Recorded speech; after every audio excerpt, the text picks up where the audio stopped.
तो ये है all new Tata Sierra dot EV जो आज लॉन्च हो गई है। स्पेसिफिकेशंस क्या है, प्राइसिंग क्या है, कौन कौन से बैटरी पैक आते हैं, फीचर्स क्या क्या मिलते हैं, क्या नई चीज़ें ऐसी हैं जो टाटा ने इसमें ऐड की गई हैं, और सबसे इंपॉर्टेंट चीज़ कि बेस वेरिएंट से ही आपको क्या क्या इस ईवी में मिलना शुरू हो जाता है।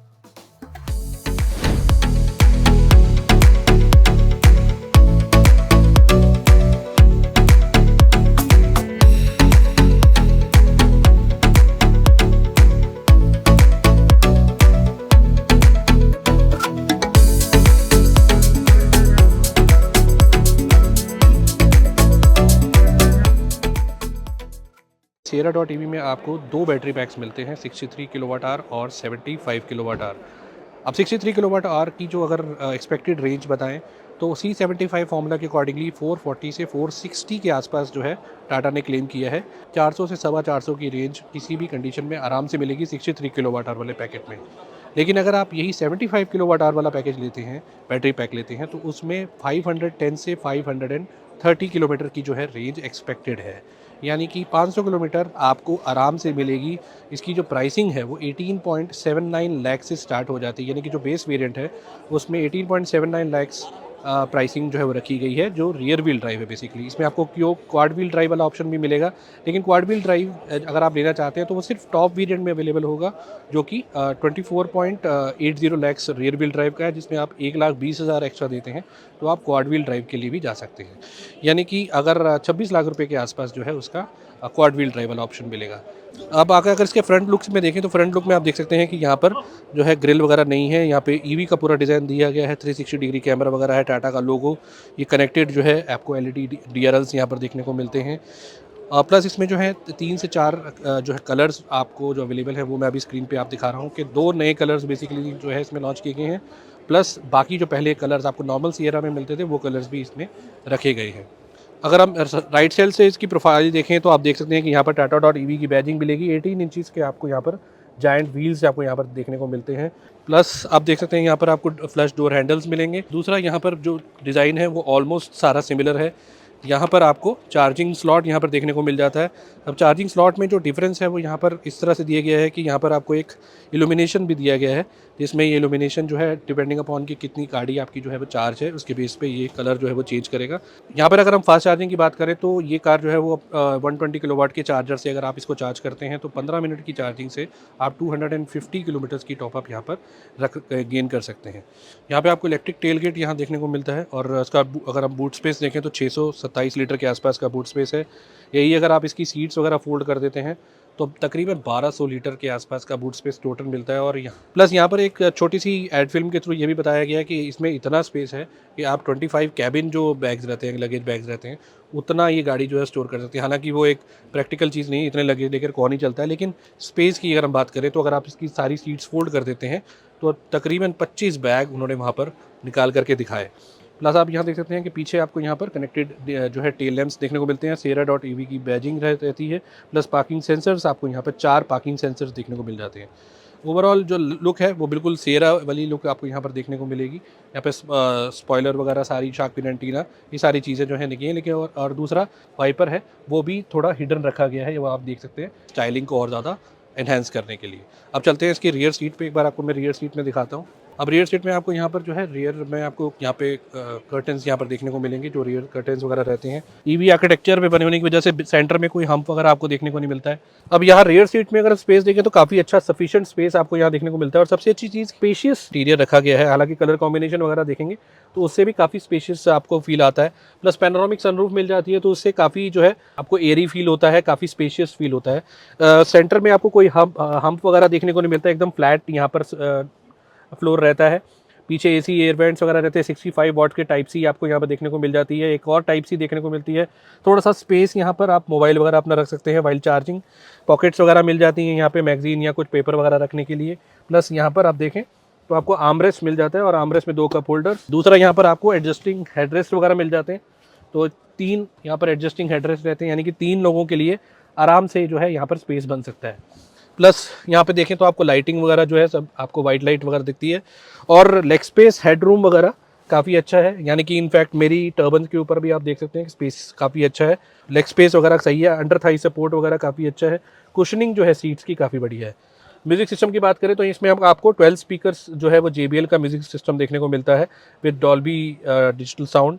और डॉल्बी के साथ साउंड में जो टाटा ने अपना हैरियट और टीवी को भी निकाला था, उसमें काफ़ी जो है इमर्सिव आपको साउंड देखने को मिलता है। इनफैक्ट अगर आप पीछे बैठे हुए हैं तो उसका साउंड एक्सपीरियंस मेरे अकॉर्डिंगली मुझे जहाँ तक लगा वो ज़्यादा बेटर आता है as compared to the front seats. और ज़्यादा इमर्सिव आपको साउंड 3D साउंड जो है वो फील होता है, बिकॉज आगे भी स्पीकर्स रहते हैं, ऊपर स्पीकर्स रहते हैं और पीछे आपको सबवूफर वगैरह मिलता है। अब आप आगे चलते हैं, मैं आपको दिखाता हूँ कि आगे का सेटअप जो है वो किस तरीके का है। अंदर बैठने से पहले सबसे पहले मैं आपको दिखाता हूँ कि अंदर का जो फ्रंट सीट्स का जो लुक और फील है वो किस तरीके का है। काफ़ी एकदम जिसे कहते हैं ना प्रीमियम कार वाली फील आती है आपको, ऐसा लगता है कि किसी आप लग्जरी गाड़ी में बैठ रहे हैं, कि आप कोई ऐसी कार है जो अच्छी खासी एक्सपेंसिव हो। और अगर आप किसी को बताएं ना और सिर्फ ये बताएं ना कि ये कौन सी कार है, तो शायद उसके लिए पहचानना थोड़ा मुश्किल हो जाएगा, क्योंकि इतना अच्छा फील आपको यहाँ पर इंटीरियर में देखने को मिलता है। एज एक्सपेक्टेड फ्रंट सीट्स काफ़ी कुशनी हैं, काफ़ी अच्छे से ग्रैब करती हैं आपको। जैसे ही मैं बैठा, मुझे ऐसा फील हुआ कि किसी जो सीट ने मुझे पीछे से जो है अच्छे से होल्ड किया है। और यही इस चीज़ की पहचान है कि जब आप इसको लॉन्ग टूर्स में भी लेके जाते हैं, लॉन्ग ट्रैवल भी करते हैं, तो इतना ईजिली जो है आप थकते नहीं हैं, मतलब आपको जो है टायर्डनेस फील नहीं होती, काफ़ी आप फ्रेश फील करते हैं। इनफैक्ट अगर आप 400, 500, 600 किलोमीटर भी रोज़ का चलाते हैं। बाकी को यहाँ पे ट्रिपल स्क्रीन सेटअप यहाँ देखने को मिलता है। स्क्रीन की जो ओवरऑल डिस्प्ले है वो बहुत ही शानदार है, क्यूलेट डिस्प्ले है, बहुत अच्छी ब्राइटनेस है। इनफैक्ट कि अभी तो खैर यहाँ पर इंडोर में हम लोग हैं, शूट कर रहे हैं, लेकिन अगर आप प्रॉपर एक सनलाइट में भी शूट करते हैं जहाँ पे रिफ्लेक्शन भी हो, वहाँ पे भी इसकी जो ओवरऑल ब्राइटनेस है और जो डिस्प्ले है वो काफ़ी अच्छा रहता है। सेंटर में आपको यहाँ पर जो है कुछ बटन्स वगैरह, यहाँ पे टच पैनल वगैरह देखने को मिलता है, साउंड बार देखने को मिलता है, और यहाँ से भी साउंड जो है वो आपको जो है फील होता है। आगे सबवूफर वगैरह मिल जाता है, आपको ए पिलर में जो है स्पीकर्स वगैरह रहते हैं, 6 एयर बैग्स वगैरह है। ऊपर आप देख सकते हैं यहाँ पर जो इसका डिज़ाइन है काफ़ी अच्छा बनाया गया है। यहाँ पर थोड़ा सा एल्यूमिनियम का यहाँ पर फील दिया गया है, जैसे आप देख रहे हैं। क्रोम वगैरह का कहीं कोई यूज़ नहीं है, जिससे जो है कार में एक और प्रीमियमनेस ऐड हो जाती है जब ये आप देखते हैं एल्यूमिनियम वगैरह का यूज़ किया गया है। बटन वगैरह काफ़ी स्टडी हैं, ये देखिए, जिस अगर आप इस बटन को देखें, लाइट्स वगैरह देखें, ओवरऑल अगर फिट एंड फिनिश देखें तो बहुत इंप्रूवमेंट है। Day by day it is getting improved. जहाँ पर हम बात करते थे कि पैनल गैप्स रहते हैं या बहुत सारी चीज़ें रहती हैं, अब आप देखिए कि अगर हम फिनिशिंग की बात करें ना, तो फिनिशिंग आपको throughout from left to right जो है एक काफ़ी अच्छी फिनिशिंग यहाँ पर दी गई है। डॉल्बी एटमॉस का यहाँ पर आपको बैजिंग देखने को मिलेगी। और सीट्स वगैरह यहाँ पर कंफर्टेबल एज एक्सपेक्टेड। ये टॉप वेरिएंट है, इसमें आपको इस तरह की लेदर अपहोल्स्ट्री देखने को मिलती है। फ्रंट वेंटिलेशन सीट्स यहाँ पर रहती हैं। ये तो आप देख सकते हैं कि इस तरह से आप इसको आगे पीछे एडजस्ट कर सकते हैं।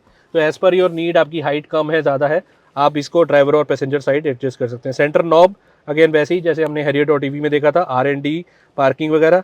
यहाँ पर आर्मरेस्ट के नीचे आपको यहाँ पर वायरलेस चार्जिंग देखने को मिल जाती है। ये इसकी स्मार्ट की है।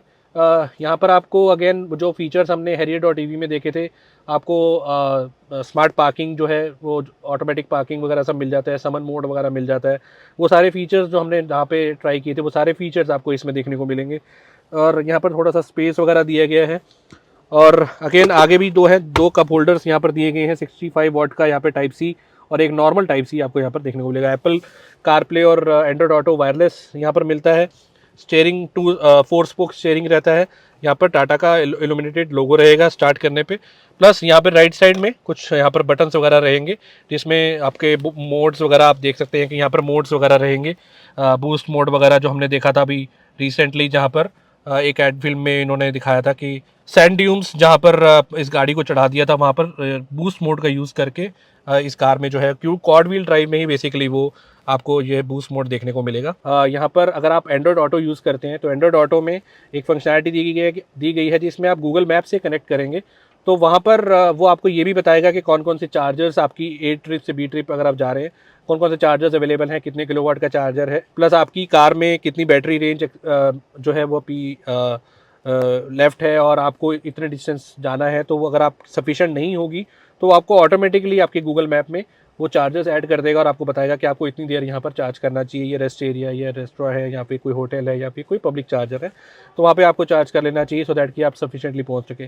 दूसरी चीज़ कि अगर आप यहाँ से चले थे तब आपकी रेंज सफिशिएंट थी, but due to certain conditions जब आपने ड्यूरिंग योर जर्नी आपने ओवर स्पीडिंग की है या फिर आपने एसी नहीं चलाया था उस टाइम पे, अब आपने एसी चला दिया है, या ट्रैफिक में फंस गए हैं जिसकी वजह से रेंज कम हो गई है, तो रियल टाइम डेटा वो लेकर के आपके गूगल मैप में चार्जर जो है वो तब भी ऐड कर देगा। तो जो रेंज एंग्जाइटी की एक दिक्कत रहती थी ना लोगों में कि ईवी लेने से पहले लोग बात करते रहे कि रेंज एंग्जाइटी है, या फिर आप अगर आप किसी ट्रिप पे जा रहे हैं तो आपको पहले से प्लान करना पड़ेगा, वो सारी चीज़ें जो है अब धीरे धीरे कम होती जा रही हैं, इनफैक्ट खत्म होती जा रही हैं, बिकॉज ईवी जब अपनी रिलायबल हो गई हैं, लॉन्ग रेंज हो गई हैं, कि वहाँ पर आपको फिर वो रेंज एंग्जाइटी वाली चीज़ जो है वो कहीं ना कहीं डिसअपेयर हो गई है। बिकॉज आपको पता है कि अगर इन केस मेरी रेंज थोड़ी कम हो भी गई तो देर इज़ अ सिस्टम जो आपको उस चीज़ को सपोर्ट करेगा, देर इज़ एन इंफ्रास्ट्रक्चर जहाँ पर आप अपनी कार को इजीली चार्ज कर सकते हैं। 120 किलोवाट के चार्जर से 15 मिनट में आप 250 की रेंज का अगर टॉपअप ले लेते हैं तो 15 मिनट में तो आप अपनी कॉफ़ी भी ख़त्म नहीं करते हैं, उतनी देर में आपकी जो है कार 250 किलोमीटर जो है टॉपअप आपको दे देगी। तो उसके बाद फिर आप अगेन 250 किलोमीटर आपके रास्ते में फिर कोई ना कोई चार्जर आपको मिल जाएगा। अगर आप लॉन्ग रूट पे भी जा रहे हैं तो वहाँ पे आप फिर से दोबारा से एक बार ब्रेक तो लेंगे ही लेंगे, फिर आप दोबारा चार्ज कर लीजिए। तो ये सारी चीज़ें जो है ये मेक्स की इंफ्रास्ट्रक्चर और जो स्मार्ट ईवीज़ है ये अपने आप में मिल करके एक जो है आपको बेटर ऑप्शन दे रही है आने वाले टाइम में, जहाँ पर हम देख रहे हैं कि जो आइस व्हीकल्स हैं उसमें बहुत सारी चीज़ें हैं, इथेनॉल इश्यूज़ चल रहे हैं, आपके वेस्ट एशिया के जो ऑयल क्राइसिस हैं वो इश्यूज़ चल रहे हैं, तो उस वजह से लोग जो हैं अब ज़्यादा ईवीज़ की तरफ ध्यान दे रहे हैं। और टाटा ने भी ये चीज़ को आज रिवील किया कि जो बुकिंग्स है वो 3 टाइम्स बुकिंग्स जो है वो इंक्रीज़ हो गई हैं। ठीक है, तो यहाँ पर इस चीज़ के साथ साथ मैं आपको प्राइसिंग भी एक बार बता देता हूँ कि प्राइसिंग जो है वो तकरीबन 18.7 लाख से स्टार्ट हो जाती है, और जो टॉप वेरिएंट है वो 24,80,000 का जाता है। और इसमें कई सारे वेरिएंट जो अभी आप स्क्रीन पे देख रहे हैं ये सारे वेरिएंट्स इसमें अवेलेबल है और इसके लिए प्राइसिस है। तो ये था छोटा सा एक वॉक अराउंड जिसमें हमने बात की कि सेरा डॉट टीवी में आपको क्या क्या फीचर्स मिलते हैं और ओवरऑल इसमें कितनी बैटरी पैक्स आते हैं, क्या प्राइसेस रहते हैं। अब बात करते हैं मुद्दे की जहाँ पर आपको आप इस सेरा डॉट ईवी जो है वो लेनी चाहिए कि नहीं। अगर आप एक अच्छी ईवी कार लेना चाह रहे हैं जिसमें बेस वेरिएंट से ही आपको बहुत सारे फीचर्स चाहिए, तो ये सेरा डॉट ईवी में आपको बेस वेरिएंट से ही ये सारे फीचर्स जो भी आप स्क्रीन पे देख रहे हैं ये सारे आपको बेस वेरिएंट से ही देखने को मिल जाएंगे। सो अगेन ये एक वैल्यू फॉर मनी प्रोडक्ट है, जो आप चाहे बेस वेरिएंट लीजिए चाहे टॉप वेरिएंट लीजिए। टॉप वेरिएंट में डेफिनेटली बहुत सारी चीज़ें और है जिसके बारे में हम बात करेंगे जब हम ड्राइव करेंगे इसमें, लेकिन मेन जो सारी चीज़ें थी वो मैंने इस वीडियो में कवर कर ली। बाकी आपका क्या कहना है हमें कमेंट सेक्शन में ज़रूर बताइए। अगर वीडियो अच्छा लगा हो तो लाइक कीजिए, शेयर कीजिए, चैनल को सब्सक्राइब कीजिए। मिलते हैं किसी और वीडियो में, तब तक के लिए goodbye and take care.